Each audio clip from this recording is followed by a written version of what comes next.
చిన్నప్పుడు మా అమ్మ కోపంతో తిట్టేది, ఏమనిపించలే. మా నాన్న కోపంతో కొట్టేవాడు, అప్పుడు ఏమనిపించలే. కానీ ఈ అమ్మాయి నవ్వుతూ బ్రేకప్ చెప్పిందిరా. కన్నీళ్ళు వచ్చేస్తాయి.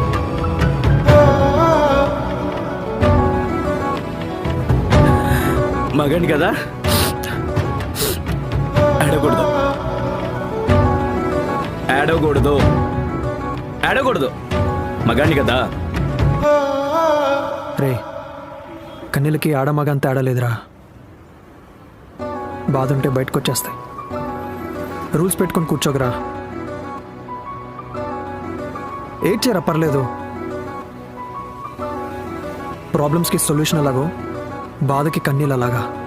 ఏడ్చేయి.